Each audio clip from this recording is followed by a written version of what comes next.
Radhe Radhe everyone.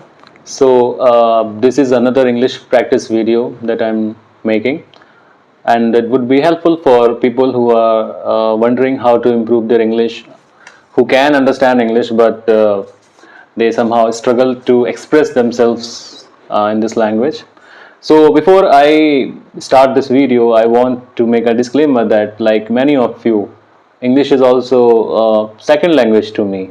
It is not my first language.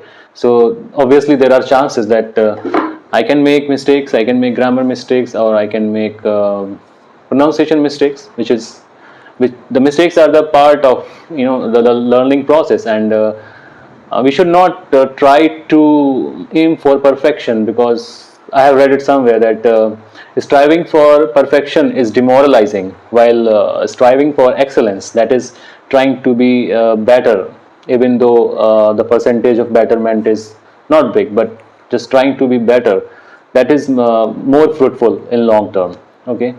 So another thing is that I don't make any script for these practice videos. I try to speak spontaneously, so that it looks like I want to present some real time practice videos. Okay. If I will prepare a script, or if I just go through it before, it would look it may look better language wise, but it will not look natural, and it will not give you this a real practice kind of experience. Okay. So when I will speak, I will try to speak this language, which is a foreign language to me also. There are of course chances that I may struggle for some time. I may fumble with the language, or I may speak a word, or phrase, and then a few seconds later I may find, oh, I made a mistake, and that expression you can find on my face. Oh, I did made a mistake, I could have spoken it better. Okay. But that is what I want, that is what I want to present, that nothing is perfect, life is not perfect, nothing is perfect. So let's not stop just because things are not perfect. Okay. So in this practice video, I want to share one very important wisdom that I saw a few months ago. There was a video clip that I saw a few months ago, and lately also I came across this video clip. This video clip is from an interview of Sachin Tendulkar.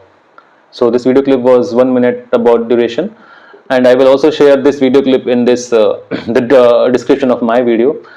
I found it really interesting, and that is why I want to share it with you. And just by sharing it, that is also I will try to practice the language and also this wisdom.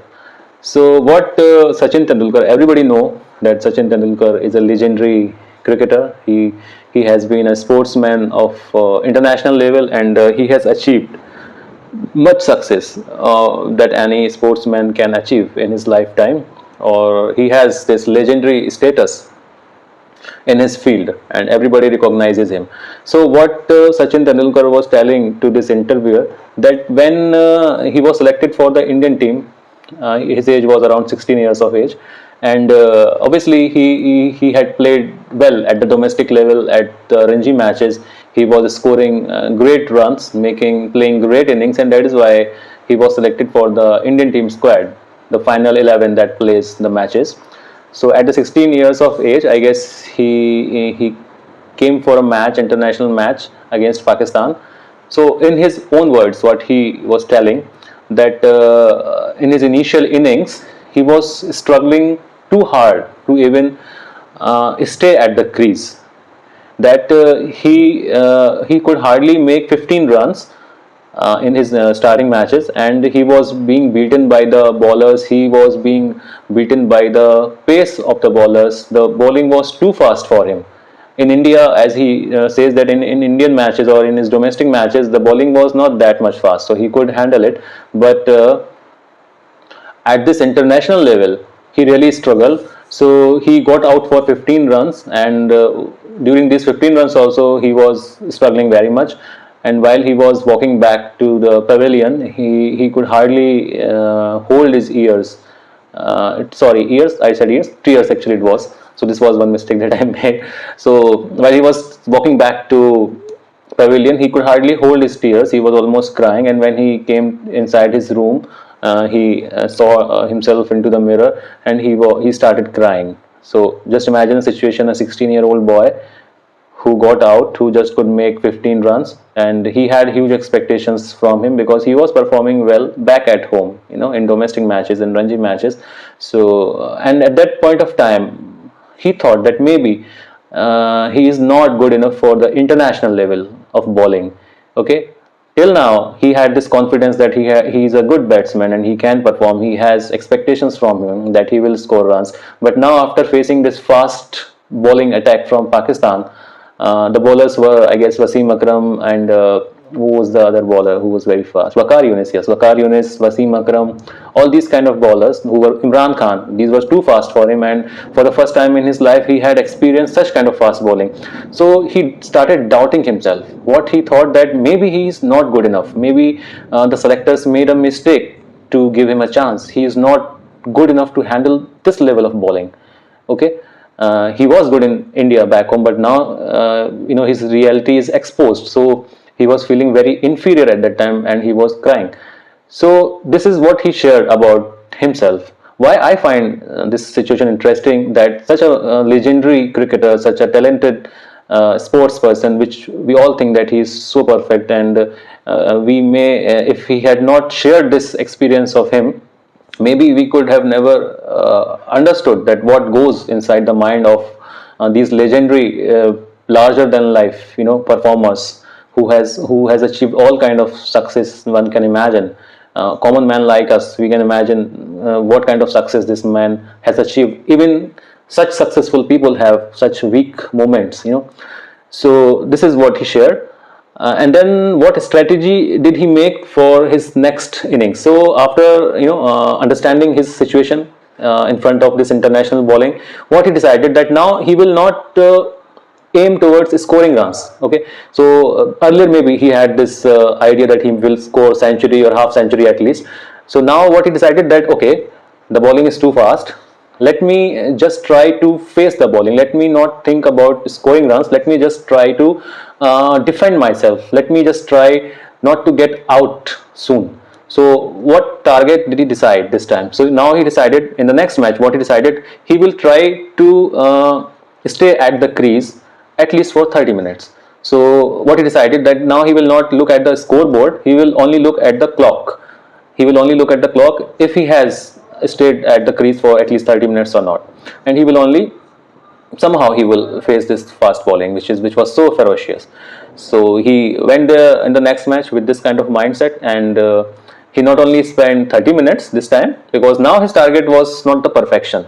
He was trying to achieve the bare minimum. Okay, so he not only spent 30 minutes at the crease, he actually became comfortable with the bowling. These are his own words, I'm not making. Now when he spent the time on the crease, he became comfortable with the bowling, with the pace of the bowling, and in this inning he scored 59 runs. So what is the moral of the story? The moral of the story, or his experience, is that in the beginning things actually appear difficult when we are starting some new thing, or when we are new to some kind of situations. They could appear overwhelming to you because you are not used to them. So initially there is a chance that you can also feel fearful, you can also feel threatened, or you can also feel that, oh my god, what is this, how will I handle it, and you can also doubt yourself, like everybody of us do. And the same is thing with great successful people also. They also feel the same weakness like all of us do. But what they do, what makes them great, is that they don't give up immediately like many of us do. We face initial difficulties and then we just leave it. Okay, we come to this conclusion, okay, this is not for me. The same thing happened with this man also, but he overcame those moments of weakness, and he just reduced his target. Okay, he reduced his target from thinking of making centuries to only staying there for 30 minutes. And in those 30 minutes, and even after that, he adjusted with the pace of the bowling. So the bowling was difficult for him earlier, but as he spent more and more time on the crease, he became familiar with the bowling and he adjusted with that pace bowling. So what we can learn is that in difficulties, seem like very dangerous, or difficulties seem like very threatening in the beginning, But as we spend time with difficulties, more and more time with difficulties, more and more time with dealing with these terrible situations, somehow our mind, our subconscious mind, or our whatever system we are carrying, somehow it becomes used to that situations. Have you also experienced these things? Whenever we try to learn, what was the situation when you were trying to learn a bicycle, a car, or a motorcycle? The first day was quite overwhelming. Not everyone is so sure in the first day, but as the days pass, we start becoming comfortable. So that is what is the mantra for learning anything. That is what the mindset you need to start anything and to become better at anything. So I decided to share this incident with you guys. Maybe I find it very interesting and inspiring. Maybe you also feel the same, maybe not, but that is what all about my English practice video, and I will share the description of this video, so you can also, if you want, you can hear or watch this experience of this legendary cricketer in his own words. Thank you for listening to me. Have a great day. Radhe Radhe.